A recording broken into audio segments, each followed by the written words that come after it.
All right, everybody. Thank you all for tuning in here to ETC Labs, another workshop for you. We're very appreciative of their time, and hopefully you all have a good time here learning on what they're going to talk about. I'll go ahead and pass it over to ETC Labs now. Go ahead and introduce yourselves real quick, and then kind of what your workshop's about, and then feel free to kick off the demo. So I'll go ahead and pass it off. Thank you, guys. Cool. Thanks, Adam. So my name's Zachary Belford. That's my entire name. I work, as you said, with ETC Labs. I work on a number of projects, specifically OpenRPC, and that's the one that we're going to talk about today in this workshop. I'll let my colleagues here introduce themselves as well. Thanks, Zach. My name is Isaac, and I'm also working with ETC Labs, and spending my time between OpenRPC and CoreGeth, which is an iteration of Ethereum Go Ethereum client. Cool, thanks. So I want to start things off by saying that today's talk is certainly beneficial to cryptocurrencies and cryptocurrency developers, although it's geared more at the larger developer community. So OpenRPC, there's a talk that was given earlier by our teammate there, Shane Jonas. And so if you haven't seen that, very briefly, OpenRPC is a complement to JSON-RPC. So JSON-RPC is a remote procedure call specification where all the messages are sent and received over JSON. And another really interesting part of it is that the transport is completely agnostic to the actual spec. So what does that mean? It means that I can send these JSON objects however I choose and receive them however, and that's perfectly valid according to the spec. Like it could be over HTTP, it could be over a WebSocket, it could be as a letter in the mail that I send to your home address or whatever. Like that's completely valid. So yeah, OpenRPC is a way of describing a JSON-RPC service in a machine and human readable way. And so as for this workshop, what we're going to do is highlight how you can use OpenRPC and a concept called document-driven development and build a really simple web service. So to get started, we'll talk first about what it is that we're going to build.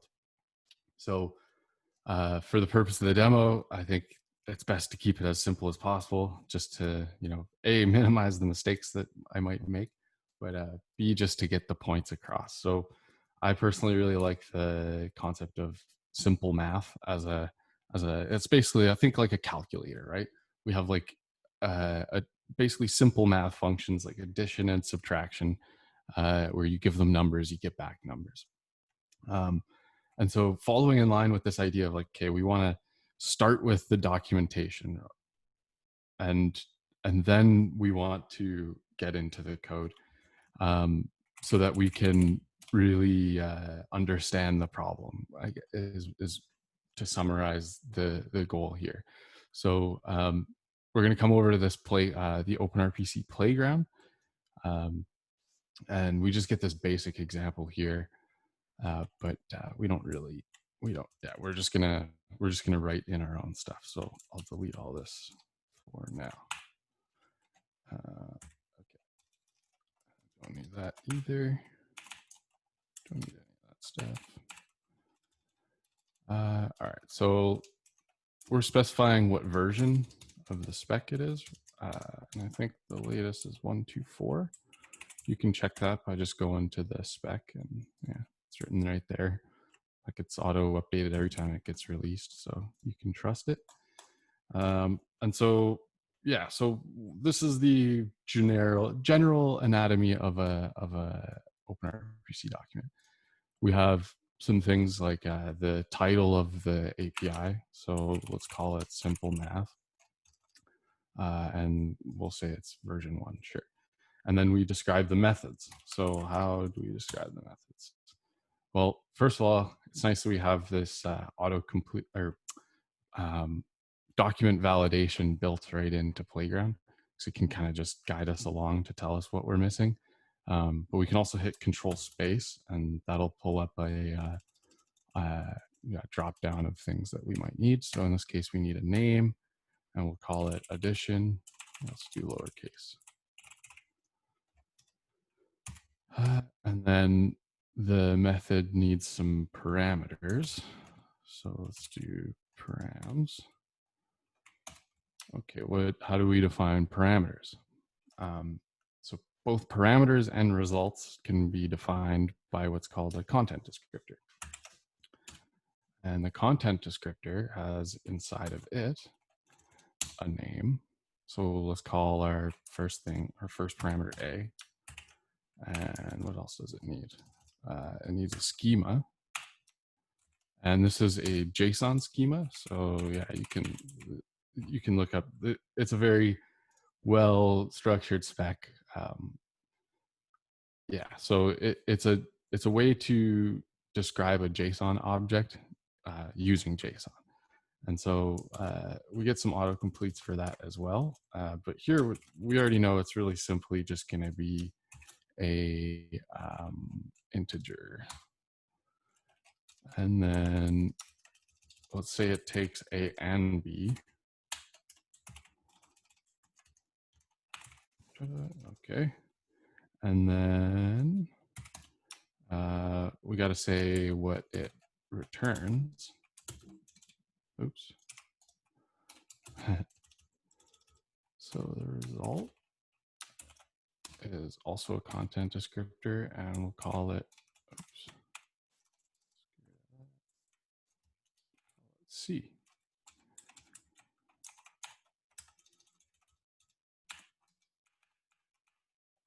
Fix some formatting here. There we go. Yeah, and yeah, so it's kind of cool. We got the docs updating on the right hand side there every time we make some changes. Oh, uh-oh. That's no good. See if it's still okay. Thank goodness for the local storage. Yeah, so it does auto save whatever you're writing into local storage. So that's a nice little save in case you find yourself in a weird issue like that. Again, this is all, very real and very living. So if you do find any issues, please feel free to open an issue. In fact, the playground is at GitHub. OpenRPC /playground. Oops.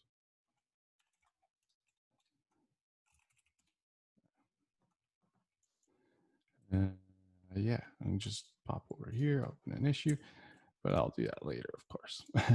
Yeah, so coming on through, we can see what types we have here. And that's the basics of just our first method.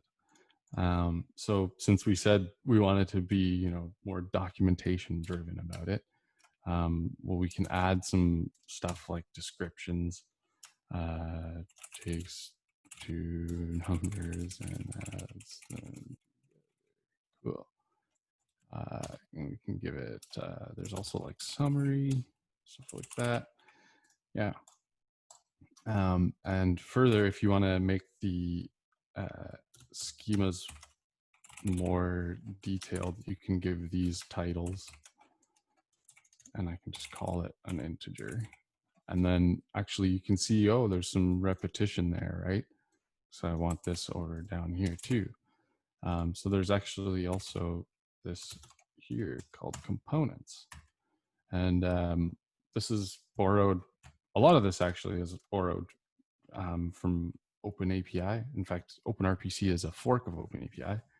And so we can define any reusable things down here. So for example, if we want to define some schemas, We can say, okay, I want an integer, and then I can just paste that in there.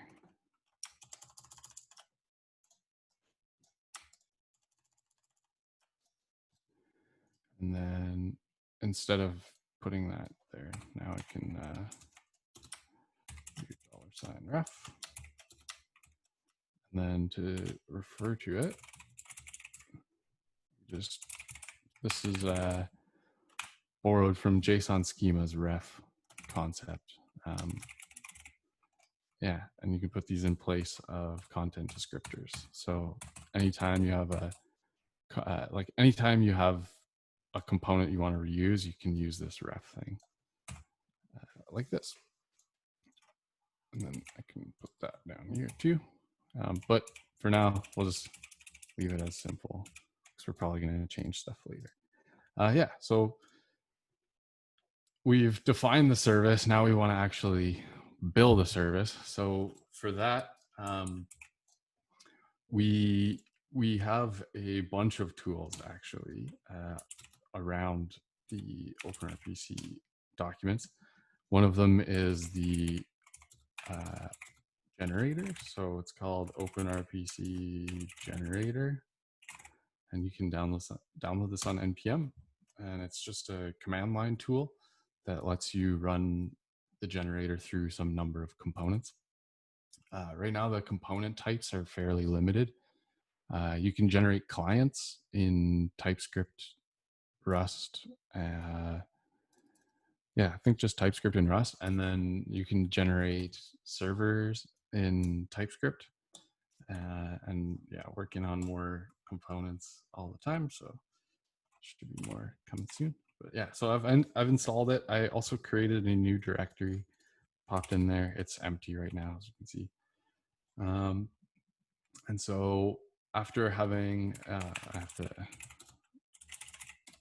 yeah, when you install things globally, if I use node-env, I've got to rehash, yeah, whatever. So there's now the OpenRPC Generator tool. Yeah. So it gives us this init method, and that just, so rolling back, generally how the tool works is you would write into a config file what components you want to generate and what parameters you want to pass to each of those components.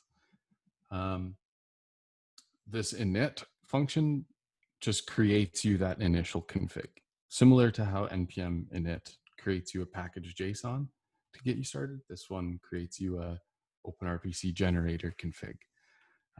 So where is our document? Okay, so actually let's rewind because we're going to need to make a new file. And then I will come over here, demo. Yeah, so, all right, I want to paste this into here now. There you go. Okay. And then now when I run npm init, I have, oh, not npm init, OpenRPC init. Yeah, so now like I've put it in the default location, which is OpenRPC, but you can actually put a URL in here as well. So like there's all these examples, simple math being one of them, is like a more terse version of it. And if you just go to the raw and you paste this in, that works as well. But we're just gonna use the default for now. Generate artifacts, go to slash, yes, let's just generate everything. Generate a server, yeah. TS client, we'll call the Rust one RS client, and then the server, we'll call it server. Okay, so it's generated us this config file now. So right here, right, if I So we have in there, and then it also gives us this command that we can run, and that'll actually run the generator. And so the purpose here is that you may want to rerun the generator multiple times after the first time, but I'll show you that in a little bit here. So, okay, we run it, it's generated stuff. Now we have a server folder, so I can hop into there. And now we haven't written any code, right? So you might be wondering, well, what does it generate, right? Okay, well, it generates you everything that you would want except for the actual implementation of the code, right? Because we know what the interface is supposed to be. It's supposed to have, a function that takes an integer and another integer and resolves the result, which is C. So what the generator can do for you is set up a project so that all you have to do is really just implement this method, right? See, it generates us a file called in the methods folder called addition, and it's basically an empty husk, right? But you can see it's actually typed, and it's typed from the it's typed. Part of what the generator does is it generates the typings for you as well. So if I show you what those look like, generated typings. Yeah, so we have our function that has like A and B, takes integers, and it returns this other integer. And I guess, see, that's an interesting example. It didn't give us the integer, it didn't give us this title here. And the answer to why is because if you look at the result, the schema doesn't have a title, right? So in any case where you don't have a title on your schemas, it'll generate you a title for your schema. Yeah, so if we wanted to make that just say integer, we'd go back over here and write in title.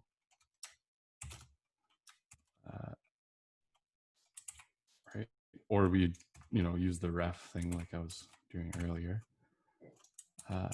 Yeah, or I guess since it's actually over in here now, we should do it. Yeah, and now I should actually just be able to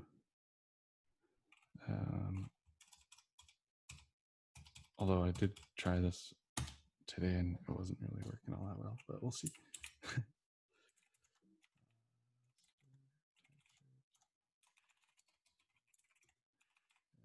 That in here now. So methods.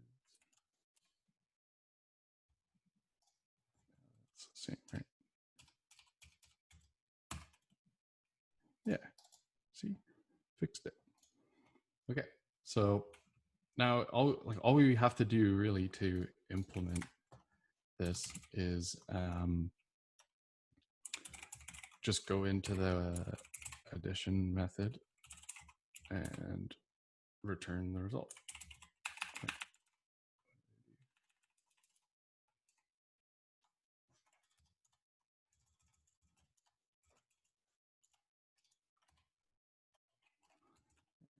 So return. Oh, it still needs to be a promise. So there you go. That's that.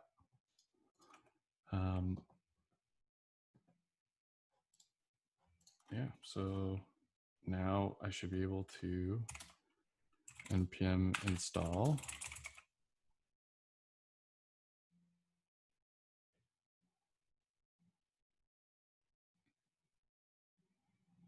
beep boop beep. Yeah, so the beauty here is like we have a typed interface and we have a server that's all scaffolded up for us. And the scaffolding gives us validation on the input parameters, but it also gives us this API available over HTTP and WebSockets. And you can add more transports if you'd like. You can just go look at our implementation. Like we have this OpenRPC server JS. That's just a JSON-RPC service or server framework, I guess. Like you could say it's that.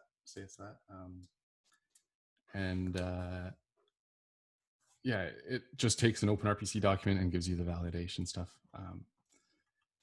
Yeah, it's pretty sweet. But anyway, so the npm install is done. So I can npm start it.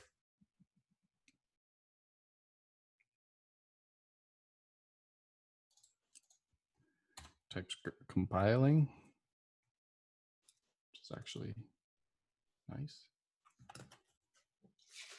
Okay, so it is now started.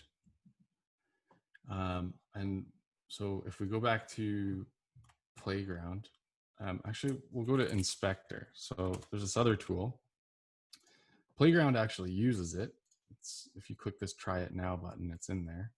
But it's also a standalone tool over here. And since I know that it's running a JSON-RPC service locally on 4441, I can go in here and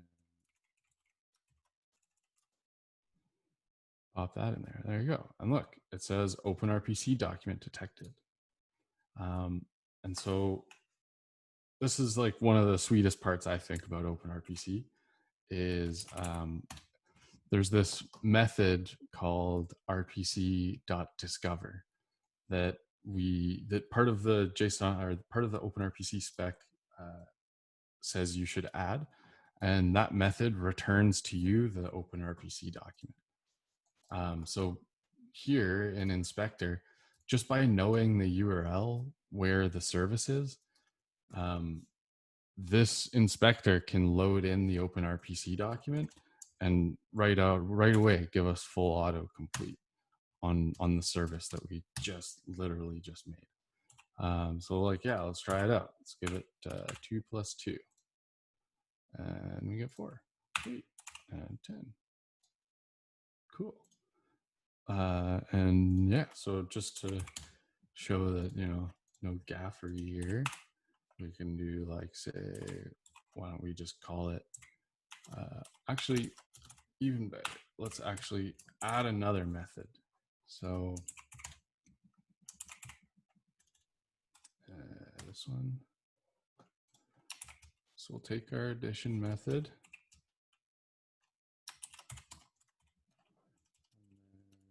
We'll call it subtraction.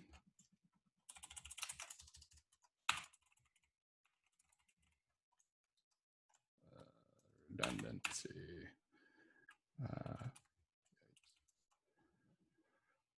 Yeah. I'll just still leave it as unrefed for now. Yeah. So we have the husk of our new method. And I can just easy mode regenerate. Bam. And then I go back into server, TypeScript. And I run npm start. Oh wait. I have to actually implement it, right? So source methods. Hey, look, we got a new method, subtraction. What do? A minus B. Okay, 1 minus B, A minus B. And then I start it. I just have this shorthand. That's npm start. Boop, boop, boop. Give it a second. Okie dokie. Come back in here, give that a refresh.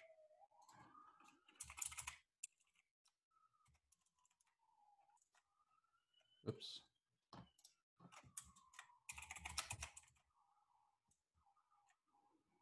And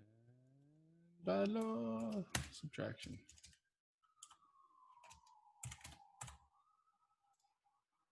Bam. Bam. So it works. But then you ask, what about if I give this not a string? Haha.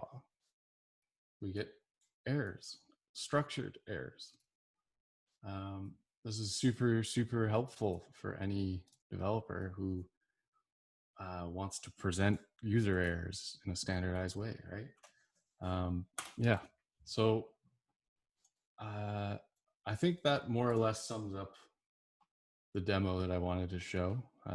There's certainly a lot more to show, but I think this sort of gives a good introduction to what some of the generator server tool can do, or this, I should say, the generator server component. But then also just some of the tools that you can build with having an OpenRPC document. And it's highly encouraged that you guys should experiment and try some others.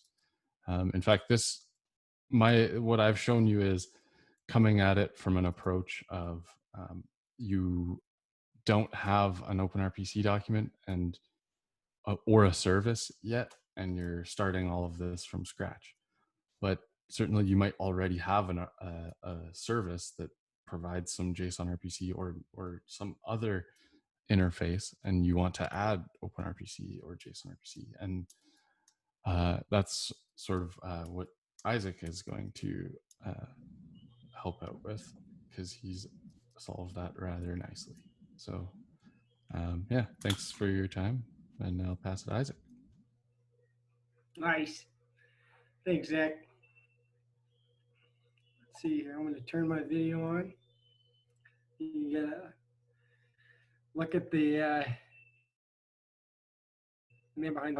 So I'm going to pick up right where Zach left off, which is talking about a tool that is still in the development phase, but is at a point where we can run through and have something to look at the end. Let's dive on it. So I'm going to try sharing my screen here.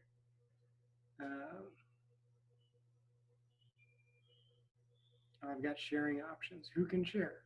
Only host. Oh, here we go. Okay. Okay. Can you all see this? All right. I'll take the silence as an affirmative. Yes, I can. Sorry, I was muted. So, talking about reflecting structured service descriptions from code. So when I'm saying structured service descriptions here, this is going to be that RPC.discover document that Zach talked about. So it's the OpenRPC document, which is a service description, and it's a structured way of describing services. And in this context, when we're talking about services, we're going to be talking about JSON-RPC APIs. As Zach said, those are transport agnostic. But just to sort of give you the clue that when you see service in this context, for the most part, it means an API. We're going to be talking about API services that have already been built. So what Zach just did is to take a description following a document-driven pattern, and then use that description to generate code. And he generated a server, and as he said, you can generate clients too, and other kinds of code as well. For example, data models. But what I'm going to be talking about is code that exists. In our case, a JSON-RPC API. And we're going to be taking that code and generating descriptions from that. So the really cool thing about this sort of side of the tunnel is that for services that already exist, being able to generate descriptions of services programmatically solves a lot of the challenges that developers would face, or developer teams would face, when thinking about service discovery. One of those challenges is man hours, because it obviously takes time and energy and learning to be able to write a service description. You need to know what the service is and how it works, what to expect from it, and you need ways to be able to validate the service once you have it, once you have the service description, to make sure that there weren't human errors along the way. So the approach that I'm taking with this library that I'm going to talk about here, called Go OpenRPC Reflect, which, as I said, but as we're saying again, is still in very early phases, but it is working to at least some extent. It has pretty darn good test coverage at this point. So if you're watching and you're curious, please feel welcome to take a peek at this, and I would love to field questions or spend some time to loop anybody who's curious into it. But this package, Go OpenRPC Reflect, is targeted and built specifically for Go implementations. That's Golang.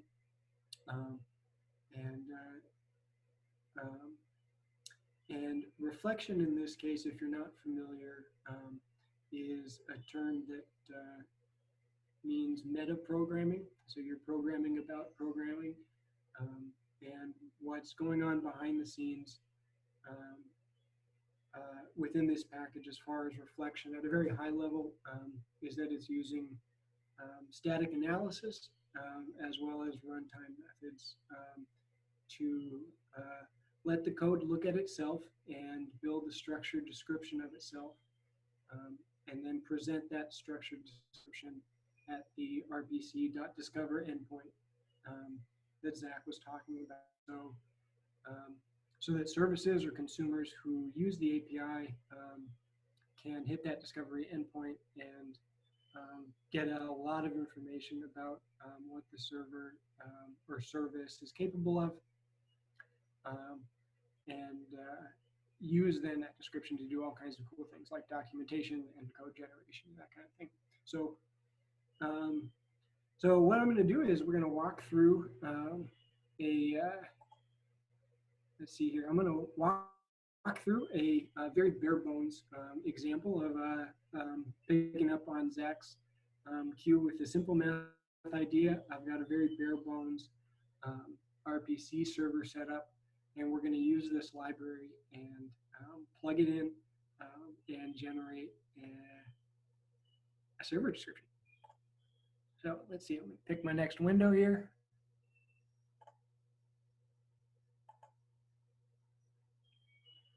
All right, looks like we're sharing. Again, I'll take the silence as an affirmative. Yes, sir. Yep. We're here. Great. So first, just a walkthrough of what we're looking at.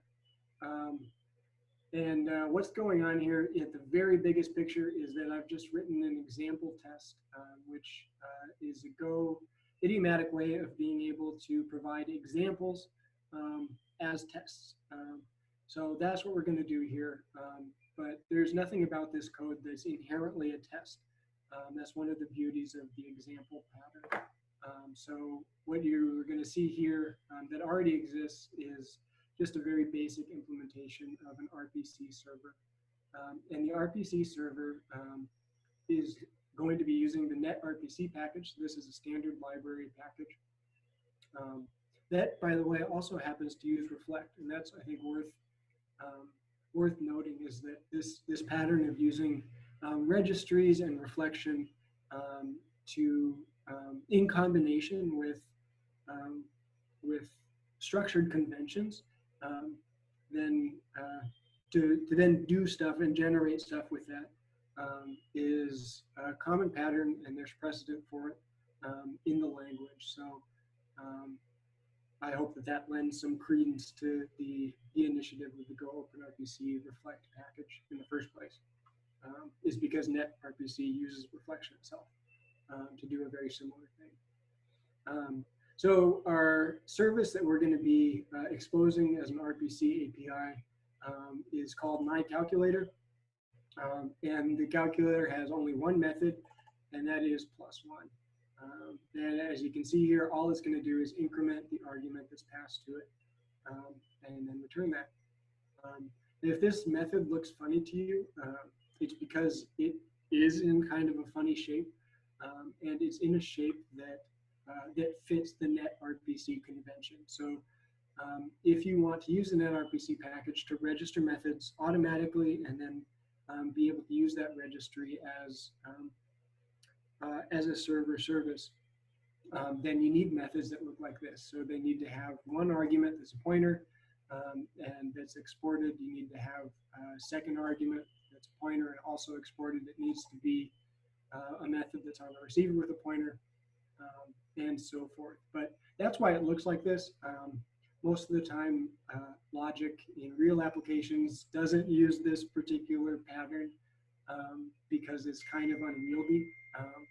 But for our case here, we're just going to keep the logic right inside of it. Usually people wrap logic inside of these RPC methods, but for our case here, we're just going to go with the bare bones, and this is going to be the service that we're going to provide to a server. So the pattern in Go that we're following here is to establish this this service, my calculator, which is just assigning my calculator a 0 value of my calculator.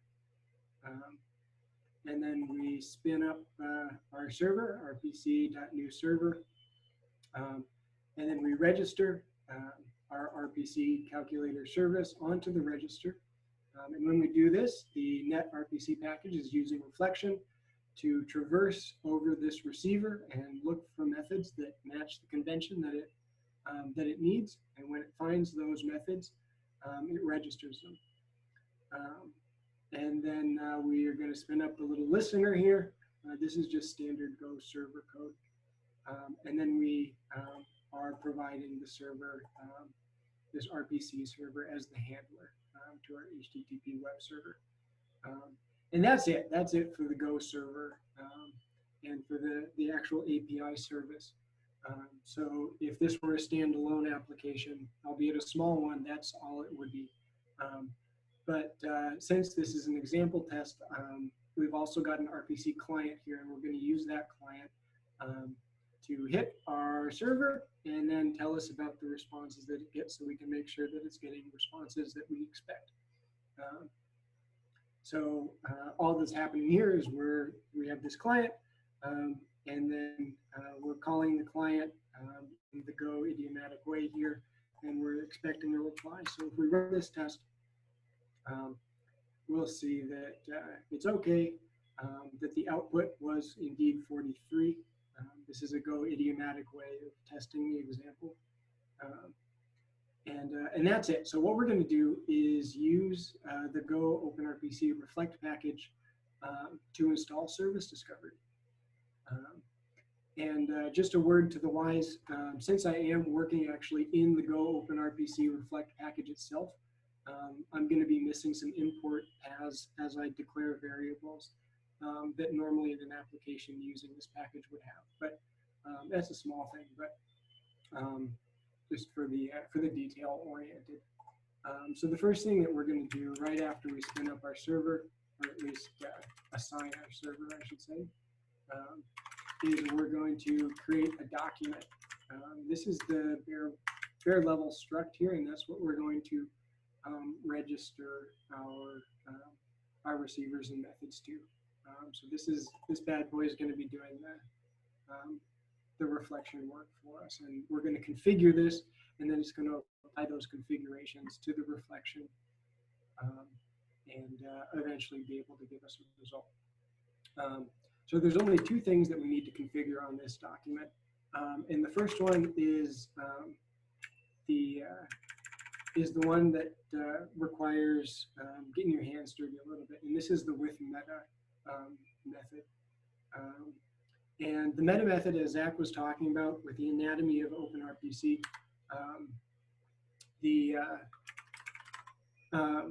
there are some different fields in the OpenRPC document, and the meta pattern here covers three of those fields. Those fields are the servers field, the info field, and the external docs field. And these are fields that can't be sensibly reflected. So these are application-specific data that will live in the document and depend entirely on server and application context. So this is stuff that You have to or get to fill in yourself. And you can do that as dynamically as you want. And so I'm just using autocomplete there. And so you can see this is exactly the type that it expects. So we're just going to return the bare minimum. And we're not even going to return technically a completely viable or a valid OpenRPC document at the end, because I'm not going to take the time to fill in the info section, which is required by the spec. But we're just going to get this so that the test will run. So all I'm going to do is return the func that it expects here. And this is just going to return nil and nil. And that's it. And this is going to be a func. And all I have to do is just wait for that sweet, sweet auto completion. And we can get on with things. And that's it. That's our meta registry is done. And so you can do all kinds of things here if you want. You can have mappings to the different servers if you have different servers in the application using different modules or something like that, or across different transports. You can manage info data at build time, and external docs. Of course, you can do whatever you want with that. And the next part of the configuration for this document is to register our reflector pattern. The library comes with a couple of different standard and hopefully sane default reflector patterns. But these are just reflector configurations that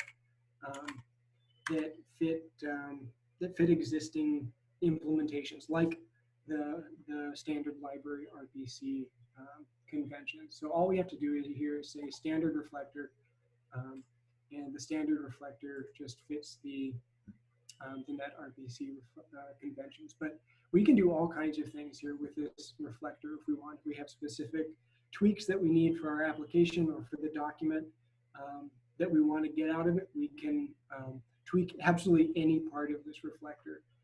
That was a significant priority building this, is so that it's totally tweakable all the way down to the nitty-gritty. You can use whatever conventions your application already has. So we're just using the defaults because we're happy with the net RPC defaults. And so here we're registering the service to the net RPC package, and we're going to use that exact same pattern registering to our document. So I'm just doing the exact same thing that I did with the standard package, and just registering that receiver. And that's it.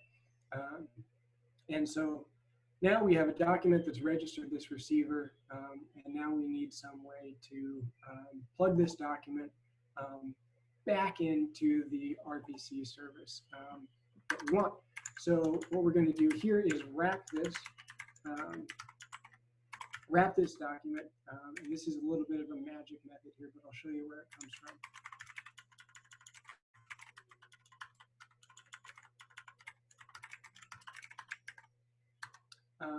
And so this RPC struct here is just totally a convenient struct, and all it's got is one document, and it's got one method discover. And this is so that it fits well with the Go convention, so that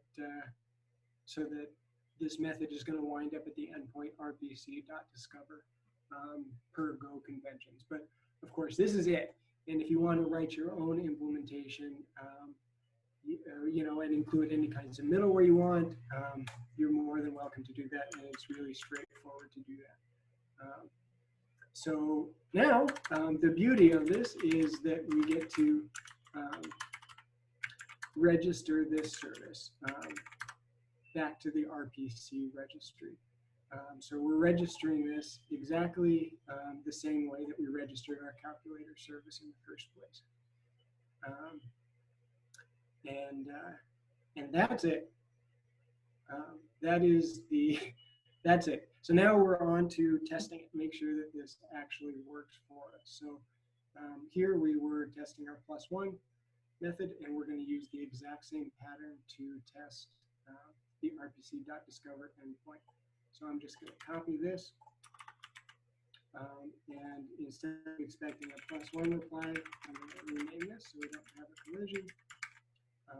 And this is going to be a metaschema.openrpc document.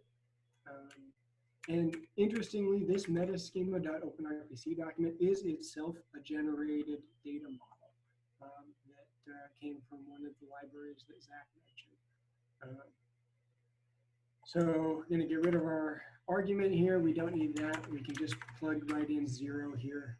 As you can see, this the Go RPC convention is that you have to have an argument. So we're using the simplest no-op argument here, which is 0, because RPC.discover method doesn't have any arguments that it needs.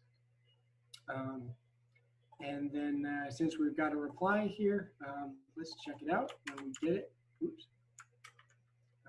And since we're going to, we know that it's going to be in a JSON format because we're talking about OpenRPC, which is JSON JSON happy. We're going to marshal this.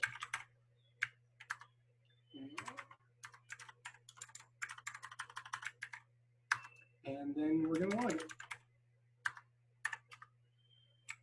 Tidy that up. And that should do it. It doesn't look like we have any other errors here, so let's give it a run. Oops.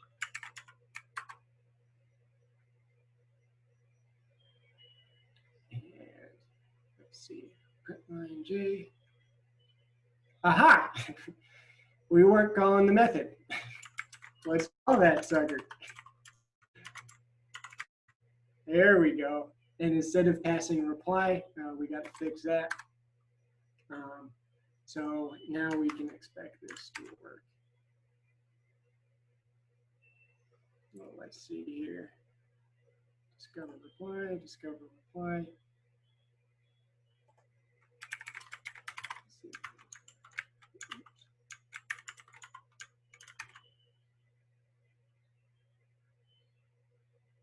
Aha! Let's see here. We're definitely getting some bytes. But it doesn't look like we're getting the JSON that we want. And why is that? JSON discover reply. Aha! Because we haven't cast it to a string. So JSON.marshal indent. Let's see if I can make this any bigger for you. It returns bytes, and we want to print a string. So as you can see here, we are actually printing the document, but we're printing it in not very human readable way. So let's fix that. There we go. So we've got an OpenRPC document. As you can see, the info field is null because we didn't want to spend our time filling this stuff in. But what we do have is our calculator +1 as a method. You can see the params that it expects in the schema. You can see the result.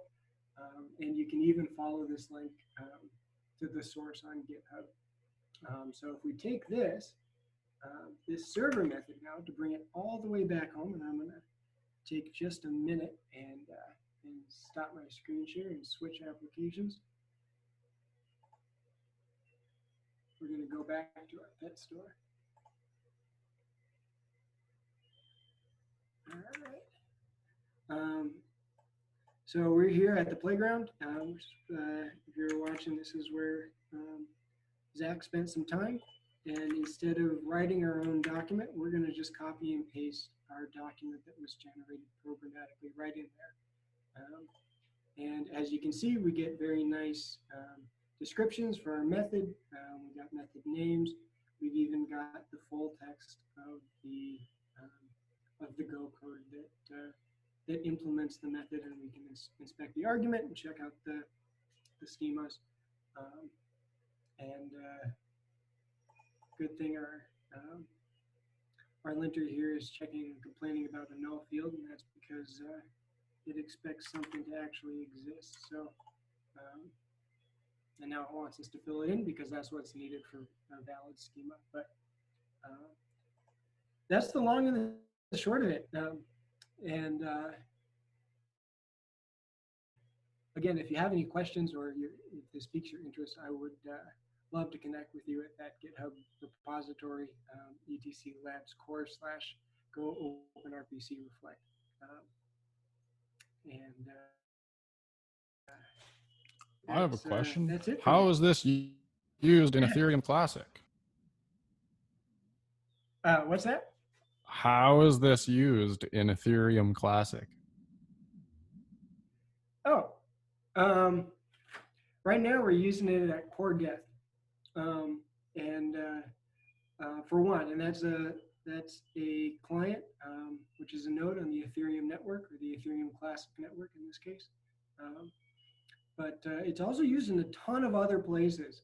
At least OpenRPC is, and Go in general is used across the board in a large way through the entire crypto space. So one of the cool things is that while we used a very small API here, which had only one method, so it seems trivial to either hand roll your description or generate it. When you're talking about an API like Go Ethereum or CoreGeth, we're talking about an API that's super complex, that has hundreds of methods, and that would be a task where writing that by hand will not only take a lot of time and background knowledge, but is also prone to error. So this way we can have service descriptions for complex APIs that can be adaptive and dynamic to the context that they're used and the context of the consumer. Cool.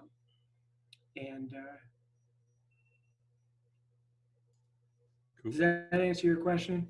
Heck yeah. Nice. Alrighty, well, I think that pretty well concludes things for our presentations. Where can viewers get a hold of you guys, or where should they go to kind of learn more about information or get in touch? Gitter is a good spot for, like, we have an OpenRPC Gitter. You can check out our website, open-rpc.org. Very active on GitHub as well. So if you have questions in regards to a particular project, everything is open source. Like not like like Not literally everything. So everything. yeah, not like open source star. Like everything's really actually open source and free. Yeah, it's all Apache too. Yeah, so you feel free to make issues there very liberally. Very happy to receive any questions there. Yeah, or you can find ways to hit us all up, I believe, like Twitter, wherever, Yeah, but generally for OpenRPC stuff would be GitHub or Gitter.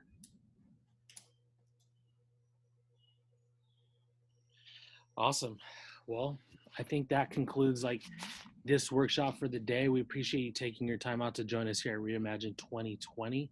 And we look forward to bringing you guys back. So thank you guys very much. Thank you. Thank you. Over and out.